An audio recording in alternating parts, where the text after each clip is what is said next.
नमस्कार, D focus channel में आप सभी का स्वागत है। जैसा कि आप देख रहे हैं पूरे देश में इस समय कोरोना का संकट चल रहा है और ऐसे में सभी राज्य, सभी केंद्र शासित राज्यों को सरकार द्वारा लगातार दिशा निर्देश दिया जा रहा है। केंद्र सरकार लगातार दिशा निर्देशित कर रही है और ऐसे में झारखंड, बिहार, बंगाल और आसपास के हमारे प्रदेश के सभी राज्यों में कड़ी सुरक्षा व्यवस्था जिला प्रशासन और सरकार के गाइडलाइन पर चल रही है। ऐसे में इस समय हमारे साथ जुड़े हुए हैं हमारे वरीय संवाददाता जयलक्ष्मी नारायण बिहार से, जो इस समय बिहार में है। आइए सीधे उनसे जुड़ते हैं और जानते हैं। जयलक्ष्मी जी, बिहार में इस समय क्या स्थिति है लॉकडाउन की? देखिए, मैं बता दूं, पहले तो तमाम दर्शकों का स्वागत है। और मैं बता दूं कि मैं अभी बिहार के बख्तियारपुर विधानसभा क्षेत्र में खड़ा हूं, जहां की मैं आया हुआ हूं। और यहां पर आप देख सकते हैं कि जब से हम आए हैं तब से लगातार जो लॉकडाउन की प्रक्रिया है, जैसे हमारे झारखंड में बढ़ गई, उससे पहले ही यहाँ बिहार सरकार ने 8 तारीख तक अपना लॉकडाउन बढ़ा दिया था। उस जी, शर्त पर यहाँ तमाम रोड पर जितने भी सड़कें ये गाड़ियां चलती हैं, और जो लॉकडाउन पूर्व था वही लॉकडाउन उसी शर्त पर यहाँ चल रहा है। जैसे कि तमाम दुकानों को जो छूट मिली है झारखंड में, उसी प्रकार से कुछ यहाँ भी दुकानों को छूट दिया गया है। और यहाँ खास ये बात गौर करने लायक होगी कि यहाँ पर सभी दुकानों को खुलने का प्रतिदिन चेंज करके रैंडमली आदेश दिया गया है कि एक दिन इलेक्ट्रॉनिक की दुकानें खुलेंगी तो दूसरे दिन दूसरे चीज की दुकानें खुलेंगी, तीसरे दिन की चीजों की दुकानें खुलेंगी। तो किसी भी दुकानदार को नुकसान ना हो, हर दुकानदार को अपने सामान को बेचकर अपना इनकम जारी रखने का मौका सरकार ने दिया है। मैं बात करूं सरकार के द्वारा जो गाइडलाइन है, जो सड़कों पर लोगों का आवागमन जी, कम जी। से कम हो, उसको भी सरकार के द्वारा और यहाँ के पुलिसकर्मियों के द्वारा, प्रशासन के द्वारा लगातार यहाँ पर जायजा लिया जाता है। 2 बजे तक छूट रहती है। खास करके ग्रामीण क्षेत्र में आप समझ सकते हैं कि लोग अगल-बगल एक दूसरे से मिलने जाना और करते हैं, तो उस समय तक छूट है। लेकिन 2 बजे के बाद जो जी, चौक-चौराहे हैं और जितनी भी दुकानें हैं, वो सिर्फ मेडिकल की दुकानें छोड़कर बाकी सारी दुकानों को प्रशासन के द्वारा बंद करा दिया जाता है। कल ही हमने देखा है कि सड़क पर कुछ मनचले युवक हैं जो कि ये बैठे हुए थे 7-8 की संख्या में, तो उनको पुलिस ने आकर पकड़ा और उनसे उठा-बैठी करवाई और उन्हें कड़ा निर्देश दिया कि दोबारा इस तरह की हरकत ना करें। लॉकडाउन लगा हुआ है, लॉकडाउन हटने के बाद जो आपको कड़ी करना होगा। कार्रवाई हो रही है। कड़ी हाँ, बिल्कुल, कार्रवाई हो कड़ी रही है। कार्रवाई प्रशासन के द्वारा क्या कड़ी अभी वह कार्रवाई की जा समय रही है। सीमा और क्या है? बिहार में समय सीमा क्या है लॉकडाउन की? सुबह जयलक्ष्मी जी। 6 बजे से लेके सुबह 6 बजे से लेके जी शर्मा जी, सुबह 6 बजे से लेके 2 बजे तक समय सीमा है कि आप जी, अपने कार्यों को संपादित कर सकते हैं। 2 बजे के बाद लॉकडाउन की प्रक्रिया पूरी तरीके से प्रशासन के हाथ में रहती है और जी। प्रशासन जिसे चाहे दंडित कर सकते हैं। जी। जी, जी।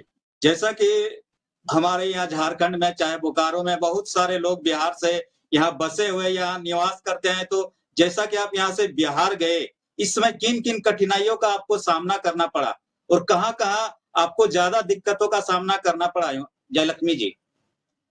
देखिए, मैं बता दूँ कि मैं भी सड़क मार्ग से आया था यहाँ पर, तो मैंने झारखंड के सरकार के द्वारा जो पास निर्गत था, वो पास मैंने बनाया था, उसके बाद मैं यहाँ आया था। तो मैं अभी मैंने जैसा आपको बताया कि बख्तियारपुर विधानसभा में मेरा ससुराल पड़ता है। मैं वहाँ पर जी, अपने परिवार, बच्चों के साथ लॉकडाउन का आनंद लेने के लिए अभी आया हुआ हूँ। छुट्टी था, तो छुट्टी मनाने के लिए मैंने सोचा कि मैं भी अपना समय व्यतीत कर लूँ। तो जैसे ही मैं झारखंड की मैं बात करूँ तो तोपचांची के बाद जी, जितने जगह चेक पॉइंट है, पुलिस के द्वारा लगातार जाँच की जा रही थी आपके पास की कि आप कहाँ से आ रहे हैं, कहाँ जा रहे हैं। और जैसे ही रजौली पार किया हमने, तो रजौली के बाद बिहार सरकार का जो चेक पोस्ट था, नाका था, वहाँ भी पास की जाँच की गई और सामानों का भी जाँच किया गया कि क्या आप ले जा रहे हैं, नहीं ले जा रहे हैं। तो जिस जी। प्रकार से आप ये समझ सकते हैं कि झारखंड में शराबबंदी नहीं है, बिहार में पूर्णतः सब शराबबंदी है। तो और बीच-बीच में शराब पकड़ी भी जाती है, तो उसको लेकर अभी खास करके प्रशासन के द्वारा ये भी देखा जाता है कि जो प्राइवेट गाड़ी से लोग आते-जाते हैं झारखंड से या अन्य प्रदेशों से, तो वो अपनी जी, गाड़ी में कहीं शराब और ये अन्य सामग्री लेके तो नहीं जा रहे हैं, जिससे कि बिहार में इस तरह का माखौल ना उड़े सरकार का कि अगर शराब फिर पकड़ाती है, तो बिहार सरकार का माखौल उड़ेगा। इसीलिए उसकी भी जाँच की गई। तो खैर हमारे पास तो वैसा संबंध नहीं था और लगभग अभी कोई रिस्क भी नहीं लेते मतलब हैं, जो दोनों फैमिली के प्रदेश साथ में चलते हैं। सुरक्षा की चाक-चौबंद व्यवस्था है, दोनों प्रदेश में। सुरक्षा की चाक-चौबंद हाँ, व्यवस्था है। बिल्कुल, बिल्कुल, बिल्कुल। और जरा साथ आप ही हम चूंकि लोगों ने जी, जी। जैसा कि बिहार को कृषि प्रधान राज्य कहा जाता है, जयलक्ष्मी जी, और बिहार की जी जी खूबसूरत जी वादियों को लोग देखने के लिए लगातार उत्सुक रहते हैं। तो ज़रा आप हम चाहेंगे कि बोकारो और झारखंड के लोगों को उन नज़ारों से अवगत कराएँ ज़रा आप, जहाँ आप इस समय देखिए मैं उपस्थित हाँ हैं। बिल्कुल मैं अभी जहाँ हूँ वहाँ NH 32 है और मैं जी, आपको दिखा सकता हूँ कि आप देख सकते हैं कि ये जो है ये नज़ारा जो आप देख रहे हैं ये देखिए जी, जी। ये NH है, NH क्रॉसिंग है यहाँ से। ये जो बख्तियारपुर पटना से जो चलती है सड़क ये बाढ़ की ओर जी, जाती है। तो आप देख सकते हैं कि इक्का-दुक्का सड़क ये गाड़ी ही है जो चल रही है और खास जी। करके आप देख सकते हैं ये जो तार के पेड़ हैं ये तार हाँ, के हाँ, पेड़ आप नज़र देख आ रहे हैं। सकते हैं तार के पेड़ है और ये इसके पीछे में आप तार के पेड़ अभी कैमरे में तो उतना नहीं समझ में आ रहा है। मैं बता दूं कि कैमरे के ये जो तार है उसके पीछे के पेड़ में आपको जी, पीछे जो है वो गंगा नदी का बहाव है, वो गंगा जी, नदी जी, भी जी। सामने है। मैं कोशिश करूंगा कि बहुत जल्द 2-3 कार्यक्रम और गंगा और अगल-बगल के सीन बना के मैं चैनल को दे पाऊँ ताकि जो बिहार और बिहार से जो बसे हुए झारखंड के लोग हैं या जो झारखंड वासी हैं, वो इस नज़ारे का लुत्फ़ उठा सकेंगे। जैसा कि आप दिखा रहे हैं, जो कृषि प्रधान क्षेत्र है, ये बख्तियारपुर का क्षेत्र है, गंगा जी के करीब है एकदम। तो यहाँ मुख्य रूप से किन-किन चीज़ों की खेती होती है जयलक्ष्मी जी? देखिए, मैं बता दूँ कि जैसे गंगा का जो दिनारा क्षेत्र है, गंगा का जी, दिनारा क्षेत्र है वो लगभग 3 महीना जो है वो बारिश का पानी जब बारिश का मौसम आता है तो 3 महीना पूरा बंद रहता है। खेती किसी प्रकार की नहीं होती है। जो गंगा और गंडक के बीच की जो गैप है जिसको आप दिनारा कह सकते हैं या बीच का क्षेत्रफल कह सकते हैं जहाँ की ग आबादी भी बसती है, तो जी, उन क्षेत्रों में 3 महीने खेती नहीं होती है लेकिन 3 महीने के बाद इतना अच्छा खेती होता है कि जो आप बताया नहीं जा सकता है। किसी प्रकार का खाद्य सामग्री भी उसमें बहुत कम लगता है लेकिन खेती की जो पैदावार होती है, वो बहुत ज़्यादा होती है। ख़ास करके झारखंड के अधिकतर क्षेत्रों में इन्हीं सब क्षेत्रों से जो अभी पटल की सब्ज़ी आप खा रहे हैं, जो जी, भिंडी जी। खा रहे हैं, जो बैंगन खा रहे हैं, जो शकरकंद आप खा रहे हैं या तरबूज, तरबूज एक आप तरबूज भी जो है इन्हीं क्षेत्रों से जाया करता है। ख़ास करके मैं जी। बता दूँ कि जो ये बख्तियारपुर क्षेत्र जो है, यहाँ मिर्ची की खेती बहुत ज़्यादा होती है, अभी के सीज़न में। तो मिर्चा भी आपको यहाँ का मिल रहा होगा। हाँ, बिल्कुल, बिल्कुल। मतलब सब्ज़ी हो या फल हो, जो आपका जो मौसमी फल है, उसकी बहुत ज़्यादा वहाँ खेती होती है और लोग वहाँ के किसान इसे बेचकर इससे समृद्ध हो रहे हैं और हमारे झारखंड में चूँकि ये सभी चीज़ें आती हैं, हम लोग इसका आनंद लेते हैं। तो क्या अभी मौसम को देखते हुए क्या यहाँ ज़बरदस्त गर्मी पड़ रही है? आपका वहाँ कैसा अभी नज़ारा है? मौसम का क्या हाल है? लक्ष्मी जी? देख देखिए शर्मा जी मैं बता दूं कि जिस प्रकार से झारखंड में भी जो ये तूफान का असर था और रह रह के बारिश हो रही थी यहाँ भी अमूमन कहीं ना कहीं वही हालात है 2 दिन पहले भी बहुत जोरों की आंधी आई थी और पानी भी हुआ था तो जो सब्जी सब्जी जो थे सब्जी के खेतों में अभी खास करके गर्मी का सीजन है तो जो गर्मी के सीजन में जितने भी सब्जियां लगती हैं उन सब्जियों को बारिश और ज्यादा खास करके मौसम का ऊपर नीचे होने से जी, जी। सब्जी का मौसम गड़बड़ा जाता है फलों के उत्पादन में भी कमी आ जाती है, तो वही उत्पादन की कमी अभी यहाँ आना शुरू हुआ है। लेकिन देखिए मौसम फिर से अपना रंग तैयार कर रहा है, गर्मी यहाँ भी पूरी पड़ रही है। हो सकता है जी, कि 2 4-5 दिनों में हालात ठीक हो। बहुत सारी फसलों का यहाँ बुरा पर असर जो पड़ा है। ग्रामीण है हाँ, बुरा असर पड़ा है यहाँ पर जी, सभी ग्रामीणों से हमारी बात हो रही थी, उन्होंने कहा कि बहुत सारी फसलों में नुकसान हो गया है। जी, जी। बख्तियारपुर चूँकि बिहार की राजधानी पटना से सटा हुआ है, पटना का ही एक हिस्सा माना जाता है। तो जो पटना में बिल्कुल। विकास है, जयलक्ष्मी जी क्या बख्तियारपुर में वो विकास, वो नज़ारा आपको नज़र आता है? चूँकि आपका ससुराल भी है वहाँ। जी, जी, जी।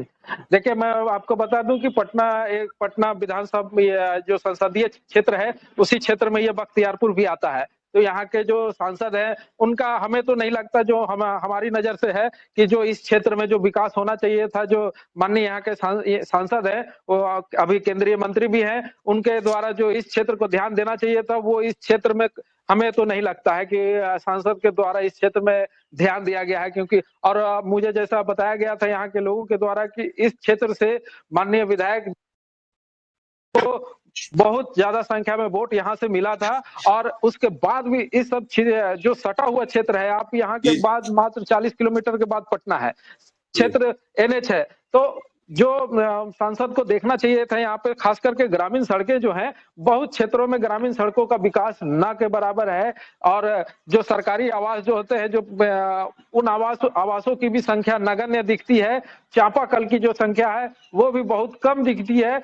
आगे बाकी जनता की राय है वो देखेंगे। अभी यहाँ पर जो मैं बख्तियारपुर में हूँ, यहाँ आरजेडी के विधायक हैं अनिरुद्ध कुमार, वो इस बार जीते हैं। उसके बाद से लगातार कोरोना चल रहा है, देखिए आगे क्या होता है। लोगों की तो समस्या जस के तस बनी हुई है, फिर भी लोगों में उत्साह है कि हमारे विधायक या हमारे सांसद कुछ ना कुछ करेंगे हमारे लिए। जी, जैसा कि लोग यहाँ लेकिन जी, जी, कहा जाए।